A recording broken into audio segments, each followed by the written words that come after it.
Welcome to a muzzled chat. Everyone, welcome Josh back. Hey everybody. Josh, how you doing, brother? Been good. It's good to see you. I really like the attire. Super Oh. appropriate. Yeah, some sweet swag here, Yeah. you know. So Josh is well informed. He's well prepared. He sees a lot of the projections Evil's been doing. You've been doing your deep dives, doing your research. You got children. So you're doing your part as a father, right? And it's awesome. Like, even when you came by yesterday for a bit, there was a lot of preparedness talk between all of us. Yeah. You know, because there was a lot of symbolism and just sheer distraction with the NFL. And it was like, we viewed it not as entertainment. I mean, even though they were successfully achieving some levels of entertainment, it's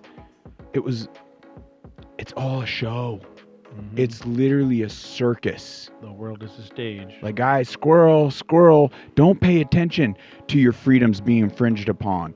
You know, be entertained. Don't be alerted to the invasion happening at our border or the infiltration of our government. Or 2 days ago in Hawaii, they decide, we're not going to follow Supreme Court ruling on the Second Amendment. Wow. And they're going to say we're going to enact some sort of spirit of aloha, which basically is going to make your Second Amendment right illegal in Hawaii. Wow. Which it was already hard enough to get a firearm with the permit and all this other red tape you have to go through. Wow. So now it's going to be non-existent. So guys, stay tuned. Soak in some of Josh's knowledge, his research, what he's felt impressed, because here I failed. My phone's making sound. Bear with me. But all the energy and research he's put in to prepare himself with his family, but not just that. I love how spiritually in tune you are.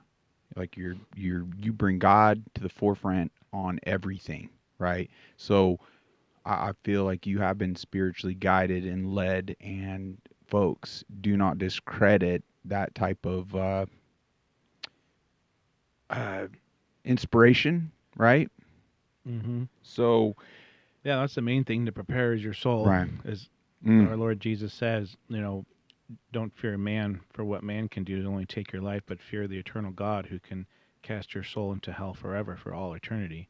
Right. So, you can prepare everything, but the main thing you got to just prepares your soul. And there was like a recent statistic that more people prepare for a 7-day vacation than they do their internal soul. It's pretty sad. Well, it's crazy. People will plan their, I got to have this hotel, this car rental. Right. But I'm not going to think where I'm going when I die. I view it more instead of because I think correlating God to being cast to hell is the biggest turn off from people even seeking Him. Right? Because more so, the way I view Him and see Him and have felt Him is He's our greatest champion. He'll never leave our side, no matter how. So He's essentially giving us the choice whether we want to live under His light, His presence, or Lucifer's, and the evil, the destructive one. So it's our choice. Do we want to be a son of God or a son of Lucifer? Right. Yeah. So He's given us that choice. But I believe even in the sin throughout this whole walk we all experience here, He's our greatest champion, and He's following and trying to cheer us on and to the betterment of us and eternal salvation and all those things. This whole walk, no matter how sinful of a walk we are in. So it's pretty cool. But guys, stay tuned, because Josh is going to share a lot of his calls to action, a lot of preparation, things you've done, you recommend, but that'll be later. For now, we want to jump into a lot of the information that Klaus Schwab, Gates, even what's that evil one's name? The vaccine guy, or the pandemic guy, Fauci. Yeah, Fauci. But also to dive in a bit on this film made by former President Barack Hussein Obama, like him and his husband, Right. Michelle, um, co-produced, right? And Leave the World Behind on Netflix. By no means am I advocating anyone see this film because I do believe it's not a film at all. It's horrific, and disclaimer, I believe in viewing it, you're actually subjecting yourself not just to evil hidden like things, right? And I believe it's way more demonic than even your typical satanic horror film, Right. because it's actually enacted by believers and practice like worshipers of the evil one themselves. I mean, right out the gate in that film, do you know with the Ethan Hawke on that bed, they have the 666? Oh yeah, with the Do you clocks see and that? everything. Yeah. Yeah. It all lines up. Like that, you can't make that up. No, you can't. Like even that. I mean, there's so much symbolism projection. It was wild that Jen even pointed out during that Super Bowl halftime show that Usher fella like did the 4 and the 2 His hand, 3 times. symbols. Yeah. That's 666. 4 different times, or excuse me, 3 different times. Just broke it up. I mean, how there were even the stripes on the fingers, you could clearly see it all 3 times. Yeah. Like, it's just weird, and it's no coincidence how much they're just throwing this out there in our faces, like blatantly, you know. But so like these wavelengths, like it's interesting. One of the deep dives I did with this gentleman that downloaded the film. He downloaded a bunch of other films to do research on them, and he has like a history of doing it. It always got lumped into you have one video file, one audio file. Like it gets, you know, lumped into that. But on this particular film, they couldn't because there's different frequencies and wavelengths added. So there were 4 different audio files, and singularly those wavelengths, the ones that like you almost subtly couldn't hear or that were added, has been connected to like LRAD sound wave like frequency weapons. Yeah. So even though they're projecting this sound on these characters and the characters are reacting, the viewers themselves are reacting. Yep. And dare I say, if they would have put this film in theaters with those sound systems they have, there may have been deaths. Yeah. People were experiencing like motion sickness, their equilibrium being off, nauseousness, Right. extreme headaches, and Yeah. that's like the energy sound warfare that they Right. can do. And who knows, that might just be a taste of what they're saying. A lot of the cell phone towers are weaponized, Right. and it's not just people that are talking about. There's actual cell phone technicians that actually told me personally they have to physically work on them live. They cannot get directly in front of them, otherwise they'll be exposed to massive amounts of radiation and basically pass out and probably die. Wow. So that's coming from cell phone technicians that operate on those. And they said they're not even turned up all the way. And when they turn up all the way, they can be weaponized. So it's just another idea of what they're capable of doing. Dude, yeah, microwave acoustic weapons. Yeah, it's wild. Now, I don't view myself like prophetic, like I have visions, anything like that. But when this moment happened in that film, I couldn't grab the remote fast enough. The first attack, right? And this I think happened few different times throughout the film. I couldn't grab it fast enough to mute and turn it down fast enough. It literally sheer discomfort, but it also triggered a memory. I hadn't forgotten it, but it's interesting. We all have like vivid dreams, right? Mm-hmm. And I had, it wasn't that long ago, maybe 6 or so months, no more than a year back. And my timeline's all fuzzy with what I'm dealing with here, but I woke up to this dream. I believe because you have your dreams and then you wake up and you're like, oh, wow, that was pretty vivid. Well, share your dream, because I also had a very vivid end times dream as well. So, well, I guess I'm trying to classify a bit too, because this, it was a little more than just a vivid dream experience, even after I came to, I sat there like in extreme discomfort over it. And it, so in a way, if you were to classify, like, it felt more along the lines of a vision, because it was more real. Mm-hmm. Like, it felt like it was something that happened more so than a vivid dream Yeah, that now you know like was a dream. yeah, like you're actually experiencing it. The colors are super sharp and bright. The sounds, the Right. smells, it's crazy. So a lot of the details of it are fuzzy, but I think they're all the minuscule details, right? It's not important. But I was in somewhat of a public setting.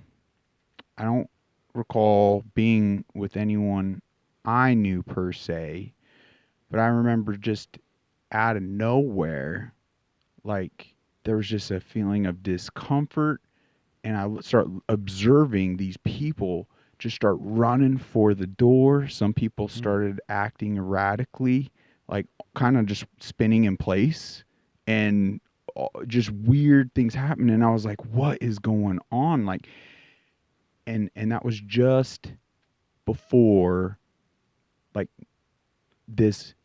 It almost just was like a sheer sound. It's essentially what took place in this film. That sound was like reverberating like through my body, and I was like, wow. So like, I was able to visually see all the reaction, and it was people just trying to escape it, but the running through the door, I mean, there was no escaping.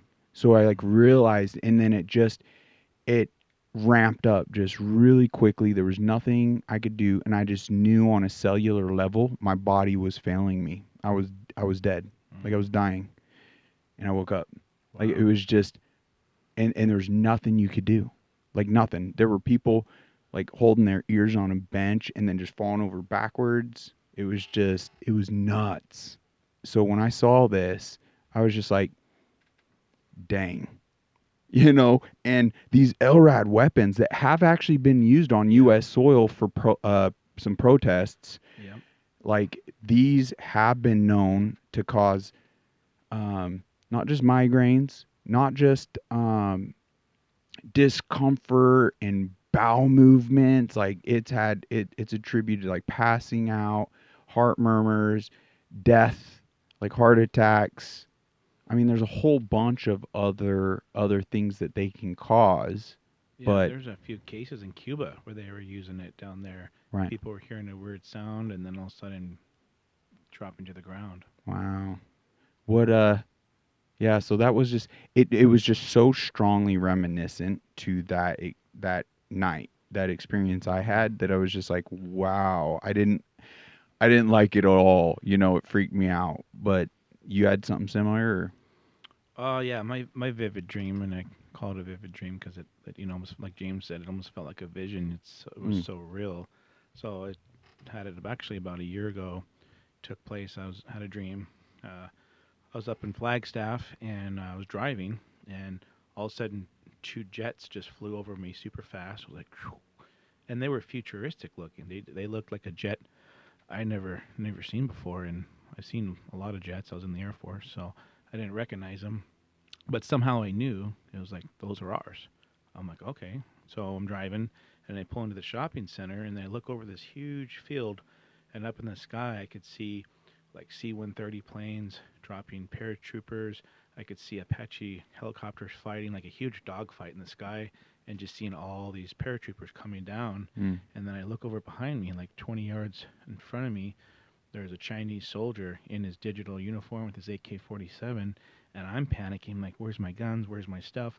Because I prepared. I prepared a Mhm. lot of things for when that day comes, if we're here, Mhm. or if this is just a vision of what's to come, or if it will come.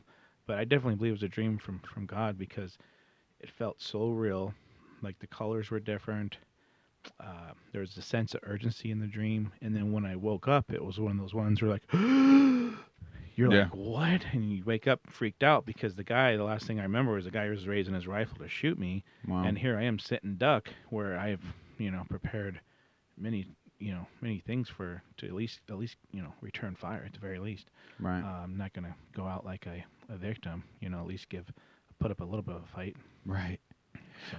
Oh my gosh, to the point. Like, that's where I think geographically, right? Yeah. There's going to be certain. I think the smaller towns, a lot of the smaller towns are going to have a level of like camaraderie and organization and support. Like they're not going to go looting each other and turn against each other. It's the cities. Yes. And it's kind of been proven even with natural disasters like New 100%, Orleans or a powder outage in NYC, like all the lootering. Yeah, and I shared that dream with my sister. My sister does deliverance in California. She said her pastor had a very similar dream. I'm like, well, there you go. And there's also a lot of people that are in the prophetic world that have very similar dreams of like Russia, China. They're saying maybe North Korea and a couple other troops. Because we've been the big boy in the block for a long time now. Right. And eventually our enemies are going to team up together and take us out. And he even says in Revelations, Babylon will go dark, and we're basically modern day Babylon. Right. So at some point, the lights are going to go out here. We're going to get our butts kicked, So 2024, man. Like, it's almost like that other conversation we were having yesterday too. Like, is there even? And this is a good debatable question. Is there even going to be an election? Right. Or a selection? Because if they can't have their selection, what war are they going to evoke? Is it going to be civil? Is it going to be World War III? Yeah. Is it going to be some type of blackout? What? Yeah. How far are they going to push the border issue? Right. Where Texas basically stood up and said, "No, we're protecting our border. This is a constitutional crisis. I don't care what the Supreme Court or Biden says. We're going to protect our people, protect our land." Right. And then who knows if he wants to escalate that and put troops against their troops and start a civil war. And then meanwhile, we might be distracted with that. And then here comes our enemies on the east and west coast. Because look, Russia's almost done mopping up in Ukraine. If you guys caught that Tucker Carlson and Putin interview. Right. Yeah. It's pretty good. It's worth checking out. Yeah, 100%. I liked Stu Peters' take on it. I actually recorded an episode the other night, late at night.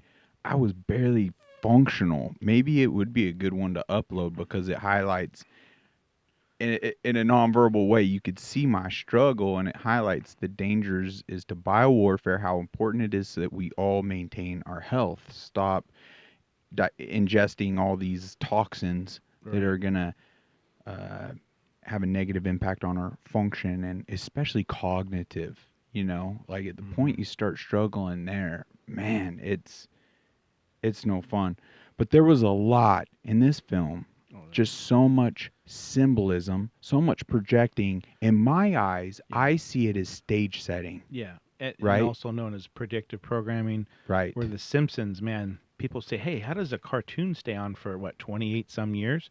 Well, a lot of people say it's ran by the elite. It's produced and funded by the elite because look how many things that they got right. Right. Even if they're joking or not. I mean, there's a lot of things they got right. So some people think they may even have occultic things called like the looking glass. That's one thing. Another little breadcrumb. Some of you guys could check out on your own, but they say that basically people are called seers, that they can see a little bit into the future. They can only see so much, but Project Looking Glass is one, like how they know all these things. And there's also demonic prophetic things where people in the occult are pushing their agendas with COVID, with the vax and all that. Right. And then they're pushing what's the blackouts. We're already kicked crisis. off of YouTube. Just right there. Yeah. Isn't that nuts? It is. Isn't that nuts? Like, that poses one of the greatest dangers. Yeah, right there. You just said their key words. Like, they won't. You can't. This is telling. This is so telling that they're, above all, they want to effectively negatively impact our health without us knowing. They want us to line up and roll up our sleeves to something that is, because they will not allow any fact. Well, here we are. Is what it is. It's not something ideally to do, but it must be done Because the reality of this platform, Unmuzzled Chat, we are not going to conform and fall in line and be cowards to tyrannical platforms. So I'm so sorry to disrupt this episode. This is specifically for the YouTube crowd. An opportunity. We'd like to extend an invitation yet again to Rumble, a free speech platform. Come join us. We don't care your political views. We don't care your origins, all that freaking stats or whatever you want to freaking call it. Come join us. Have the conversations. View this episode and all further content in its entirety. There are bombshell episodes, like probably this one. You need to check this one and others out on Rumble. It's no secret. YouTube now has shown its colors. Freaking Nazi platform trying to control information, withhold information that could save lives. 100%.